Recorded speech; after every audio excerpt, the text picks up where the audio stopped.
Hello viewers, welcome to my Nupur's kitchen.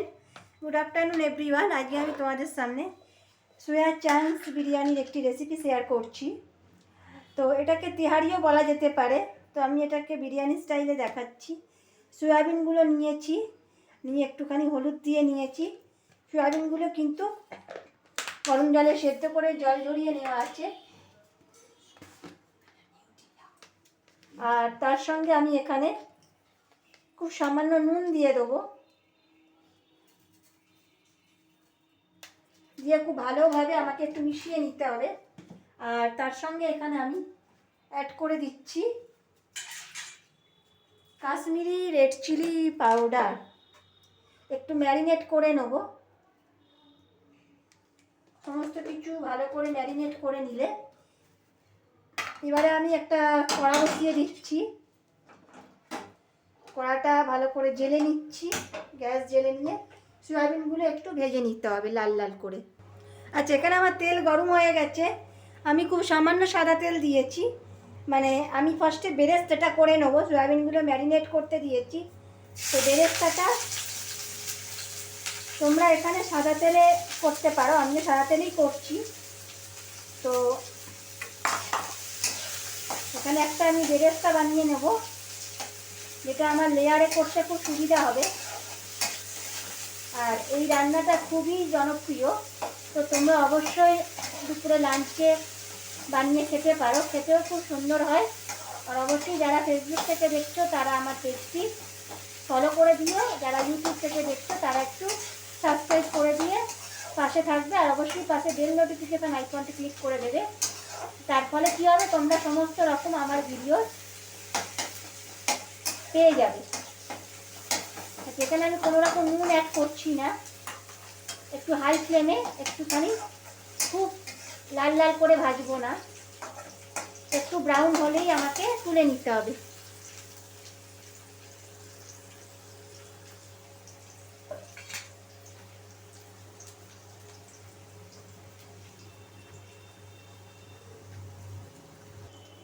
আচ্ছা, বেরেস্তাগুলো আমার হয়ে গেছে, এবারে আমি তুলে নেব। এখানে আমি খুব বেশি কালো করে ভাজিনি। এবার বেরেস্তাগুলো আমি তুলে নিয়ে ওই তেলের মধ্যেই আমি এখানে সয়াবিনগুলো তো দেবই, তো তার আগে আমি আলুগুলোকে ভেজে নেব। এখানে আমি তোমাদেরকে দেখিয়ে দিচ্ছি, আলু এখানে ম্যারিনেট করে রেখেছি। আলুগুলো আমার ম্যারিনেট করে রাখা আলুগুলোকে আমি দিয়ে দেবো। তার সঙ্গে আমি এখানে আমি গোটা গোটা আলু দিয়েছি, শীতকালে যেহেতু নতুন আলু, তো আমি আলুগুলোকে কেটে দিইনি। তোমরা যদি বড় আলু নাও তো মাঝখান থেকে একটু কেটেও দিতে পারো। আলুগুলো একটু লাল লাল করে ভালো করে ভেজে নিতে হবে। আচ্ছা, এবারে আমি একটা বাটিতে তোমাদেরকে দেখিয়ে দিই, দুধ নিয়ে নিয়েছি। তো দুধের মধ্যে আমি এখানে দিয়ে দিচ্ছি সামান্য একটু ফুড কালার, মানে কেশরী রং। তো তার সঙ্গে অল্প একটু চলে যাবে মিঠা আতর। তো যারা সেন্ট খেতে পছন্দ করো না তারা এটা স্কিপ করতে পারো। এটা আমি আতরটা দিয়ে দিলাম। আর তার সঙ্গে এখানে আমি দিয়ে দিচ্ছি কেওড়ার জল আর 1 চামচ গোলাপ জল। এরপরে আরেকটা উপকরণ আমি দেব, যেটা হচ্ছে বিরিয়ানি মশলা। তো যেটা ছাড়া তো বিরিয়ানি অসম্পূর্ণ। এই মশলাটা খুব সামান্য আমি এখানে দিয়ে দেবো। আর সমস্ত কিছু ভালোভাবে আমি একটু মিশিয়ে নিচ্ছি খুন্তির সাহায্যে।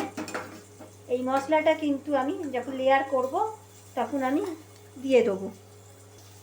আচ্ছা, আলুগুলো আমার একটু লাল লাল করে ভাজা হয়ে গেছে। এবারে আমি আলুগুলোকে তুলে রাখবো। তবে হ্যাঁ, তার আগে বলে রাখি যে আলুগুলোকে আমি কিন্তু একটু সেদ্ধ করে নিতে হবে, যেহেতু এটা গোটা আলু, সেদ্ধ না হলে খেতে ভালো লাগবে না। তো আমি একটু লাল লাল করে ভেজে নিয়েছি। তো আমি এটাকে প্রেসারে একটা সিটি দিয়ে দেবো। তার আগে কড়ার মধ্যে দিয়ে দেবো খুব সামান্য পরিমাণে সরিষার তেল। তো তোমরা এটাকে সাদা তেলেও করতে পারো, তো আমি এটাকে সর্ষের তেলে এখন করছি। তেলটা একটু গরম হয়ে নিতে দেবো। তেলটা গরম হয়ে গেলে একে একে নিউট্রেলাগুলো ভেজে নেবো। তো তেলটা গরম হয়ে গেছে, আমি আলু ভাজার তেলেই সয়াবিনগুলো ভালোভাবে একটু ফ্রাই করে নিতে হবে, যাতে সয়াবিনগুলো খুব সুন্দর করে খাস্তাভাবে ভাজা হয়ে যায়। মানে একটু খাস্তা হলে খেতেও ভালো লাগবে। দেখতেই পাচ্ছ তেলের মধ্যে আমি যে সয়াবিনটা ম্যারিনেট করেছিলাম, তো সয়াবিনটা তোমরা ম্যারিনেট করে 8 ঘন্টা রেখে দিতে পারো। তো আমার হাতে সময় কম থাকার জন্য আমি 10 মিনিট ম্যারিনেট করলাম। তোমরা ম্যারিনেট করে সেদ্ধ করে 8 ঘন্টা ম্যারিনেট করেও রেখে দিতে পারো। তো সয়াবিনের মধ্যে পুরো কালারগুলো চলে আসবে। আচ্ছা, গ্যাসের ফ্লেমটা একটু লোতে করে সয়াবিনগুলো ঠিক এরকম লাল লাল করে ভেজে নিতে হবে। এবারে আমি কড়া জেলে দিয়েছি। কড়ার মধ্যে আমি তেলটার মধ্যে একটু পেঁয়াজ দিয়ে দেবো। কুচিয়ে নেওয়া পেঁয়াজ দিয়ে দিচ্ছি। তার সঙ্গে এখানে পড়ে যাবে কিছু গোটা মশলা।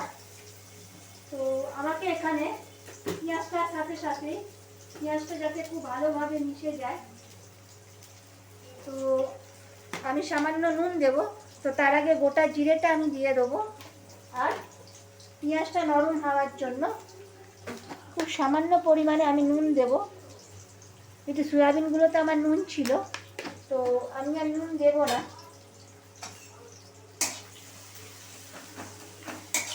পেঁয়াজটা একটু লাল লাল করে আমাকে ভেজে নিতে হবে, হালকা ব্রাউন হবে। তারপরে আমি আদা রসুন বাটাটা অ্যাড করব।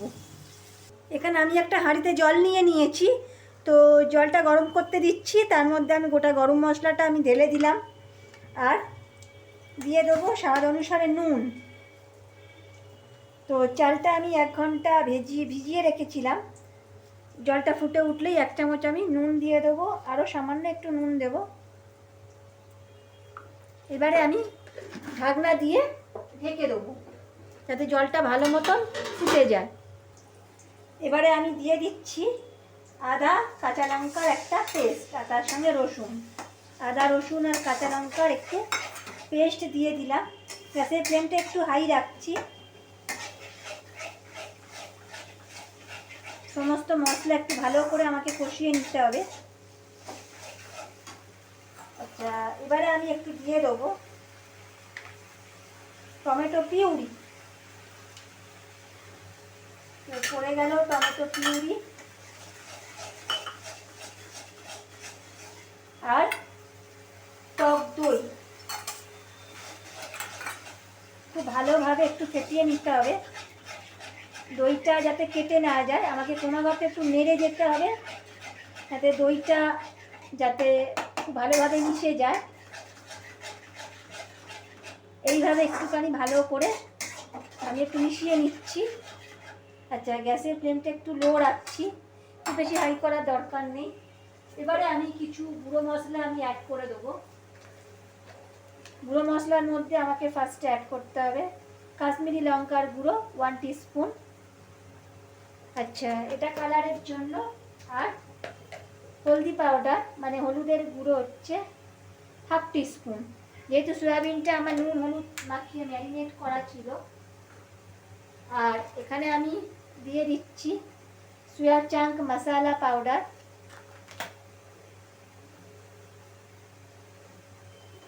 আচ্ছা, পড়ে যাচ্ছে জিরে গুঁড়ো 1 টিস্পুন।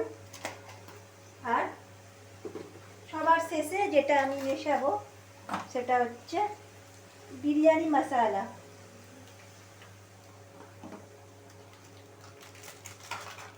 এই মশলাটা দিয়ে একটু কিছুক্ষণ আমাকে কষিয়ে নিতে হবে, যতক্ষণ না মশলা থেকে তেল ছেড়ে আসছে। আচ্ছা, এবারে আমি এখানে দিয়ে দেবো খুব সামান্য পরিমাণে ধনের গুঁড়ো। এবার সমস্ত মশলা ভালোভাবে একটু কষিয়ে নেবো যতক্ষণ না তেল ছেড়ে আসছে। আচ্ছা, এই মশলা থেকে আমার তেল ছেড়ে এসেছে। এখানে আমি খুব সামান্য পরিমাণে সেন্টের জন্য একটু গোলাপ জল অ্যাড করে দিচ্ছি। তো সবার প্রথমে আমি আলুগুলো দিয়ে দেবো।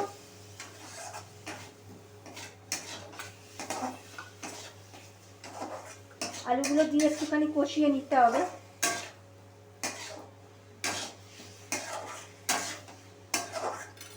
তারপরে আমি ভেজে রাখা সয়াবিনটা অ্যাড করে দেবো।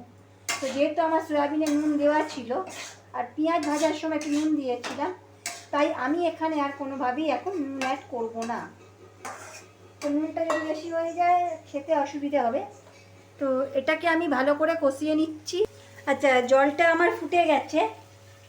তো এবারে আমি জলের মধ্যে অ্যাড করে দেবো সবার প্রথমে সাদা তেল।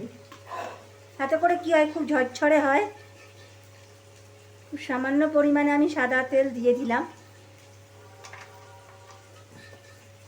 এবারে আমি যে ভিজিয়ে রাখা যে চালটা আছে, সেই ভিজিয়ে রাখা চালটা এখানে আমি জল থেকে ঝরিয়ে একে একে আমি দিয়ে দেবো। চালটা আমি 1 ঘন্টা ভিজিয়ে রেখেছিলাম। চালটা যতক্ষণ তোমরা ভিজিয়ে রাখবে খেতেও খুব ভালো হয়। আশা করছি আমার এই রেসিপিটা সবার খুব ভালো লাগবে। অবশ্যই যারা বিরিয়ানি খেতে পছন্দ করো, বাড়িতে মাছ বা ডিম বা মাংস না থাকলে এই সয়াবিনের বিরিয়ানিটা বাড়িতে তোমরা বানিয়ে একবার দেখতে পারো। এবার এখানে আমি সমস্ত সব চালগুলো আমি এখানে দিয়ে দিচ্ছি একে একে। এবারে বাদবাকি যে চালটা আছে সেটাও আমি দিয়ে দিলাম। এটাকে আমি প্রায় 80% কুক করে নেবো, যাতে গলে না যায়। সেই জন্য ভালোভাবে আমি মিশিয়ে নিচ্ছি। আর তার সঙ্গে আমি এখানে দিয়ে দিচ্ছি আমি 2টো তেজপাতা। সমস্ত উপকরণ খুব ভালোভাবে মিশিয়ে নিচ্ছি। আর এদিকে তোমাদেরকে আমি এখানে দেখিয়ে দিচ্ছি যে আমার যে আলুটা ভাজা হয়ে গেছে এবং মশলাটাও কষে এসেছে, আর মশলা থেকে খুব সুন্দর করেও তেল ছেড়ে এসেছে। এবারে আমি একটু জল দিয়ে দেবো। তবে হ্যাঁ, তার আগে তোমরা কে কীরকম ঝাল খেতে পছন্দ করো, আমি এখানে সামান্য একটু রেড চিলি পাউডার দিয়েছি, এটা ঝালের জন্য। নর্মাল যেটা ঝালের যে লঙ্কার গুঁড়ো সেটা আমি নিয়েছি এবং এটাও খুব ভালোভাবে আমি মিশিয়ে নিচ্ছি। তোমরা দেখতেই পাচ্ছ কত সুন্দর করে কষানো হয়ে গেছে। তো এবারে আমি একটু গ্রেভির জন্য অল্প একটু জল দিয়ে দেবো। এরকম আমি সামান্য জল দিয়ে দিচ্ছি, যাতে করে একটা খুব সুন্দর গ্রেভি তৈরি হয়। তো এরকম আমি একটু ঝোলটা একটু মরাবো, মানে গ্রেভিটা একটু থাকবে। তো তার উপরে আমি ভাতটা হয়ে গেলে লেয়ারটা করে নেবো। আচ্ছা, এখানে আমি কয়েকটা মটরশুঁটি আমি দিয়ে দিচ্ছি। তো এখন শীতকালের সিজন, তো তরকারিতে যদি মটরশুঁটি থাকে তো তাহলে খেতে ভালোই লাগবে আশা করছি। তো এটা যদি তোমরা মটরশুঁটিটা স্কিপ করতে পারো তাহলে না দেবে, কিন্তু আমি এখানে অল্প মটরশুঁটি এখানে আমি দিয়ে দিচ্ছি। এবারে খুব সুন্দর করে একটু ফুটিয়ে নেব, একটা সুন্দর গ্রেভি তৈরি করে নেব। আচ্ছা, চালটা আমার ফুটতে শুরু করেছে। তো এখানে আমি 1 টিস্পুন ভিনিগার অ্যাড করে দেবো। এই ভিনিগারটা দিলে ভাতটা আরও সাদা ধপধপে হয়, খেতেও ভালো লাগে। খুব বেশি দেওয়ার দরকার নেই। ভিনিগারটা দিয়ে আমার ভালোভাবে মিশিয়ে নিচ্ছি। এটা ঠিক 80% আমি বয়েল করে নেব। ঠিক এরকম দানা দানা আমাকে রাখতে হবে, খুব বেশি আমি সেদ্ধ করব না। আচ্ছা, তোমাদেরকে দেখিয়ে দিচ্ছি ভাতটা আমার হয়ে গেছে। ঠিক এরমভাবে আমি সেদ্ধ করে নিয়েছি। পুরোপুরি সেদ্ধ করলে যদি গলে যায় তো তাহলে এটা ঝরঝরে হবে না। এবার ফ্যানটা গেলে ফিরে আসছি। আচ্ছা, এখানে আমি চালটাকে একটু ঝরঝরে করে নিচ্ছি, আর ওপরে আমি দিয়ে দিয়েছি সামান্য একটু গোলাপ জল আর কেওড়ার জল, সেন্টের জল। আচ্ছা, এবারে আমার সয়াবিনটা হয়ে গেছে। আমি একটু গরম মশলার গুঁড়ো আমি ওপর থেকে স্প্রেড করে দিচ্ছি। এবারে আমি একটা কাজ করব, ওপর থেকে তোমাদেরকে আমি দেখিয়ে দিচ্ছি। ওপর থেকে আমি কিছুটা জুস তুলে নিয়েছি, তো এইটা লেয়ারে আমার লেগে যাবে। এবারে আমি গরম মশলা দিয়ে ঢাকা দিয়ে গ্যাস বন্ধ করে দিলাম। এবার পরবর্তী পদক্ষেপে আমি চলে আসছি। এবারে আমি লেয়ারে চলে আসছি। তো তোমাদের আমি প্রথমে লেয়ারটা কি করে করি আমি তোমাদেরকে দেখিয়ে দিচ্ছি। তো প্রথমে আমি তরকারিটা দিয়ে দেবো, মানে বিরিয়ানি করার জন্য যে সয়াবিনের যে তরকারিটা বানিয়েছিলাম, তার আগে এখানে খুব সামান্য আমি ঘি যোগ করে দেবো। দিয়ে দিচ্ছি খুব সামান্য পরিমাণে ঘি। ঘিটা দিয়ে আমি একটু ভালো করে চাড়িয়ে নেব।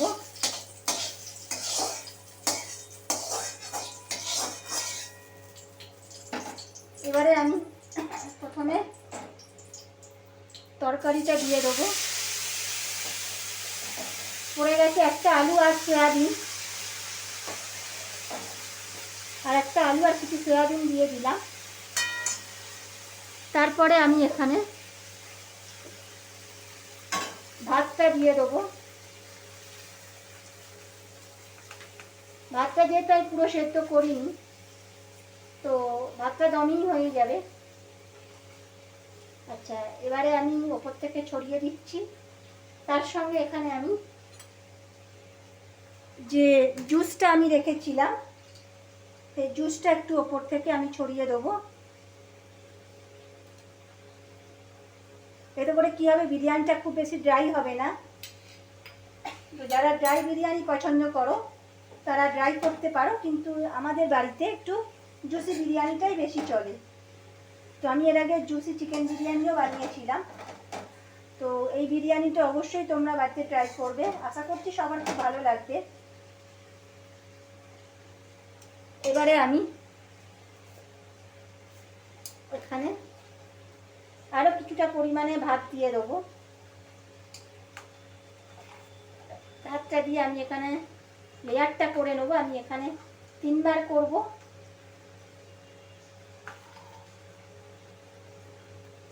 তোমরা কিন্তু হাঁড়ির মধ্যেও করতে পারো বা ডেচকিতেও করতে পারো। এবারে আমি এখানে গোলাপ জল আর কেওড়ার জল আর মিঠা আতর যেটা গুলেছিলাম সেইটা একটু দিয়ে দেবো, ওপর থেকে স্প্রেড করে দেবো। আর তার সঙ্গে বিরিয়ানির যে জুসটা বানিয়েছিলাম, মানে যে তরকারির যে গ্রেভিটা, সেইটা ওপর থেকে আমি দিয়ে দেবো।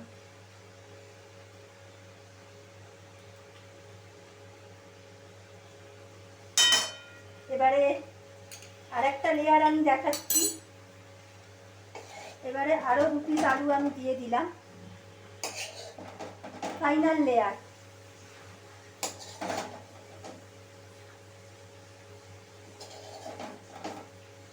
সোয়াবিনগুলো আমি যা আছে তরকারি বা সোয়াবিনের যে মশলাটা বানিয়েছিলাম, এইটা পুরোটাই আমার লেগে যাচ্ছে।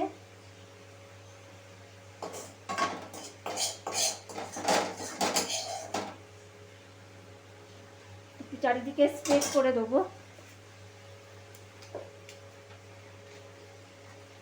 এবারে আমি ওপর থেকে ভাতের যে লেয়ারটা দিয়ে দেবো। ভাতটা একটু ঝরঝরে করে নিয়েছিলাম।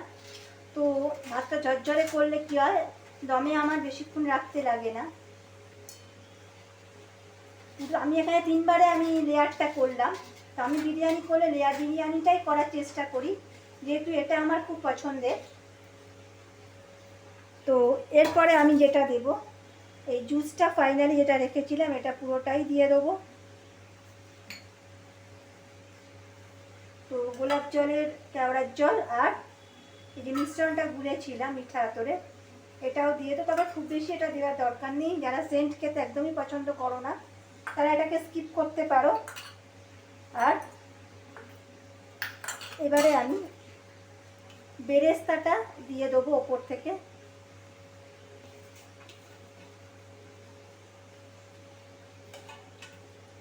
আর সবার শেষে আমি এই যে গ্রেভিটা একটু চারপাশ দিয়ে আমি একটু স্প্রেড করে দেবো। এরপরে আমি দিয়ে দেবো সামান্য বিরিয়ানি মশলা, এতে আরও সুন্দর একটা টেস্ট আসবে। তারপরে এখানে আমি ঘিটা একটু গালিয়ে নিয়েছিলাম, উপর থেকে ঘিটা একটু ছড়িয়ে দেবো। এবারে আমি একটা ঢাকনা দিয়ে ঢেকে দেবো। আচ্ছা, তোমাদেরকে আমি বলে দিচ্ছি, তো এই রান্নাটা শুধুই এক্সপেরিমেন্ট করা যায়, মানে অন্য কোনো কিছু লাগে না। তো অনেকে চিকেন বিরিয়ানি খেলে চিকেন চাপ দিয়ে ট্রাই করে, এটা আমি শুধুই ট্রাই করেছি। এবার ঢাকনাটা দিয়ে খুব ভালোভাবে আমি ঢেকে দেবো। এখানে কোনো রকম হাওয়া কোনো কিছু লাগবে না। ফিরে আসবো 10 মিনিট পর। আচ্ছা, তোমাদেরকে আমি দেখিয়ে দিচ্ছি বিরিয়ানিটা কত সুন্দর করে আমার হয়ে গেছে। সাইড থেকে একটু তুলে দেখিয়ে নিচ্ছি কত সুন্দর ঝরঝরে হয়ে গেছে। তো আমি যেরকমভাবে বানাচ্ছি তোমরা এইভাবে অবশ্যই ট্রাই করো, খেতে কিন্তু দারুণ লাগবে। আর অবশ্যই আমার পেজটি সাবস্ক্রাইব আর ফলো করতে ভুলো না। ধন্যবাদ, ভালো থাকবে।